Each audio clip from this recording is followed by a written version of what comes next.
Hi guys, welcome back to the channel, and today I'd like to share an actual surfing vlog from when I was young. I think I was 15 or 16, and this was an incredibly scary situation that me, a friend of mine, and a whole load of strangers, I say a whole load, it was three strangers, and it was a surf trip we'd done down to Newquay. We went with my friend's parents, and we went to a secret spot. Basically, we were invited. You've got Fistral Beach, and then the other side of the bay, you've got like a little beach where there's a hotel, which, what we didn't realise at the time, you weren't meant to surf there. So we were surfing there because Fistral was round, and we got told off by the lifeguards for surfing there. So we were about to get out, we saw guys walking in with surfboards, and we're like, we've literally just been kicked off a beach, what's going on? So we went over and said, and they go, oh no, yeah, come with us, we know a secret spot. Well, absolutely amazing. So what we did, we paddled straight back out with these guys, and what we did is we paddled around the cliff face along, and apparently, obviously we didn't know this, there's a reef about 400 yards away from the beach. And it was a big day, to be fair. It was a very big day for us, you know. It was see, there's this argument about, like, surfers say, oh, that is 3 foot, and you think 3 foot is a metre, but that isn't how it works. So some surfers measured away from the back of the face, so 3 foot from the back comprises to nearly 6-7 foot at the front. And you know, everyone has their own way of saying the size of the waves. So what I'll do to make life easy for everyone, because obviously if there's a lot of surfs out there, there's a lot of people that don't know, so I'll use the size of the face in feet, so you know. So the faces that day were probably 8 or 9 feet, a bit more. Now back then I was only little, so that was big in itself. And we had an amazing time. So we anyway get to this reef, having a great surf. It actually was bigger at this reef than the beach.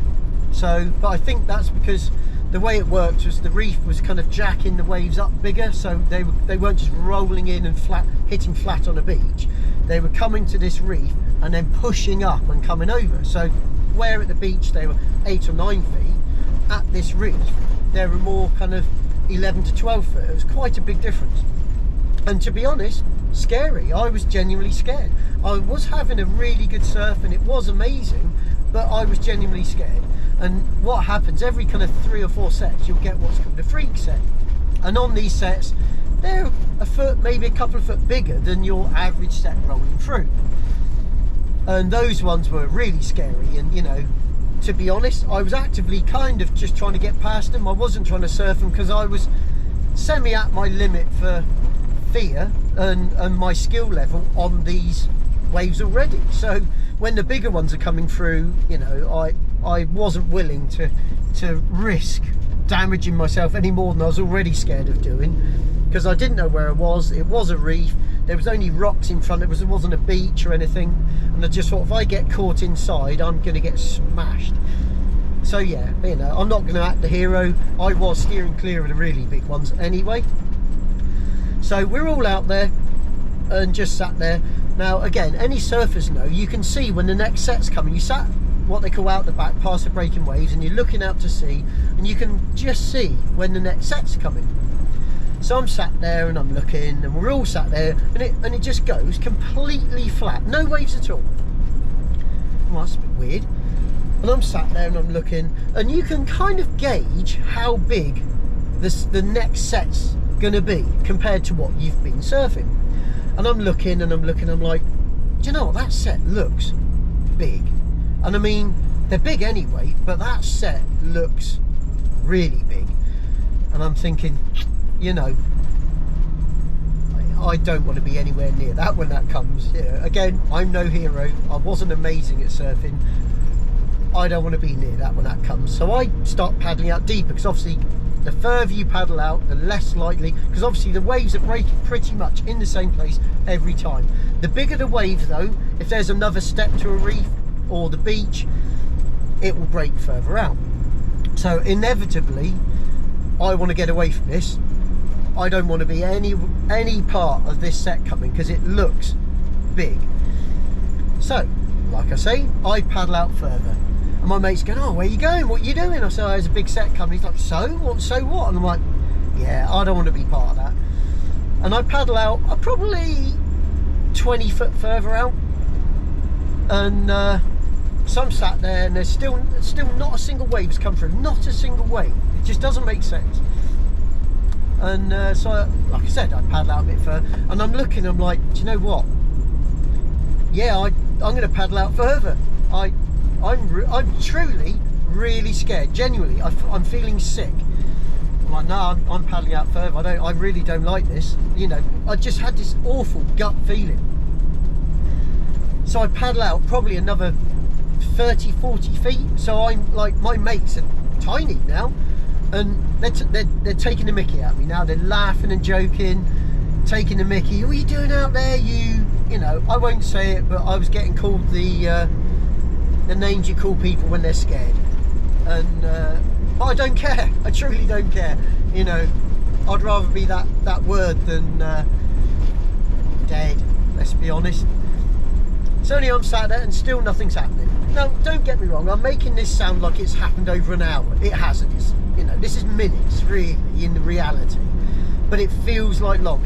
It feels like long because I'm just so scared. And anyway, I'm waiting long enough that I'm bored. I genuinely bored, and now I truly am feeling a bit stupid, and maybe I've made a big deal out of this, and maybe I am a bit of a scaredy cat, shall we say. And so I'm, weirdly enough, I say we all of us, I think there's 5 of us, were looking at the rocks, at the cliff face, at people walking along, watching us, and not actually paying attention because nothing's happening. And I spin around to see where this set's gone, and I just, yeah, I can't think of a genuinely good word for it, but if you go by my face, I turn around and I go, shit.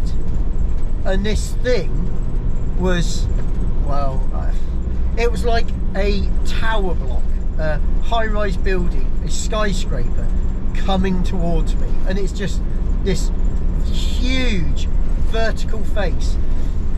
And you know I'm small, the surf was relatively big anyway to me, but this was something else.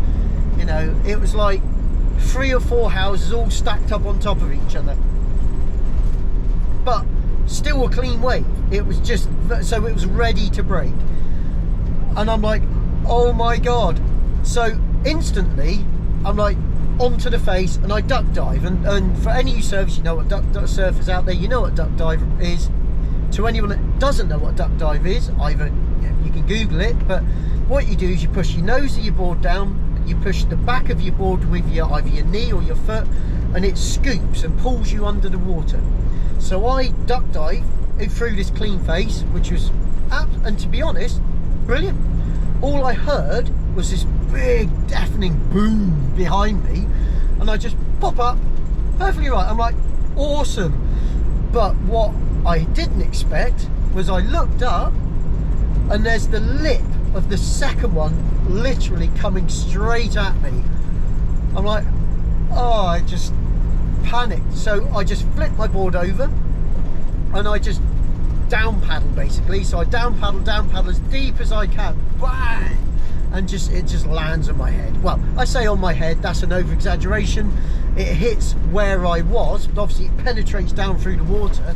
So as deep as I was going, I'm still getting hit by it, and it's a hell of a hit.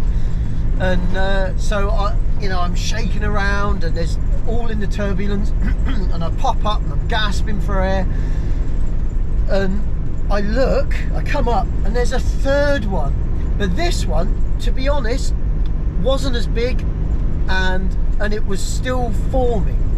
So this one I just swum underneath, and I come up and I look back, and all I see is boards pinging in the air as all of the guys shallower are just getting annihilated by this wave. Absolutely, well, I say this wave, all three of them. And obviously, as they've been hit, because they got the full brunt of these waves, I only got the full brunt of one of them, and they got the full brunt of these waves, and they're just really far in now, really close to the rocks. And I'm thinking, oh my god, you know, my friend and these, you know, they are my friends, we've kind of bonded over this surf, and they're just getting smashed to pieces. And now I've gone from fear for myself to, god, are they all alright? And I want to paddle in and see if they're alright, but also I'm so scared to go in because what's just happened to me, and which was nothing compared to them, I still can't go in too far, because then I've got to try and get through all these other waves when the next set start coming in. So it was awful, but luckily they were all right, they paddled out, and we all just kind of went mad, and we're like, it's that fear giggle, you know, when you're so scared you're laughing, and we're laughing, and we just don't know what to do. And it was actually quite an amazing feeling, quite almost spiritual, that kind of, wow, we've just survived this amazing incident. And so, to be honest, once we'd all got over our childish giggly kind of fear, we paddled back to the beach, all caught a wave straight back in. Now, what was interesting in that one is we did all catch a wave in, but my friend was the last to come in, and he surfed in, and we got out, we walked out, and I turned around and I went, Paul, oh my god, look at your leash. And he picked it, as he was walking towards me, his leash had snapped, and it was hanging, dragging on the beach, and the other half was still on his board. Again, sorry for any of you non-surfers, the leash is the part that you put around your ankle and it ties you to your board. So obviously if you fall off, you pull your board back and away you go. And it obviously snapped on the way in on that last wave. Now if that had snapped on him when he'd have gone in on those waves, he would have had nothing to say, nothing to have been his buoyancy aid. So that again was a miracle, and wow, yeah, that absolutely, it was one of those huge moments in my life. And I love surfing, and I carried on for years and years, but that was just amazing. Now, what was even more amazing, and not amazing to what happened to us, but what we didn't realise was on the cliffs was a photographer for Surf magazine, and those waves were pictured in that magazine, and there was some comment about the surfers out there surfing these waves and getting annihilated by these waves. And I actually had the magazine, and I have looked and I can't find it. So if any of you guys out there have that magazine, if you could either, you know, DM me or let me know in the comments, I would love to get another copy or even a photograph of that page in that magazine, because that was us in that magazine, you know. And yeah, so anyway, yeah, I hope you've enjoyed the conversation and me telling you about that. And if any of you had any situation like that happen to you, or any situations like that, chuck them in the comments. If you want to comment on anything to do with that, chuck it in there, and you know, like and subscribe, and I'll see you in the next one. Cheers guys.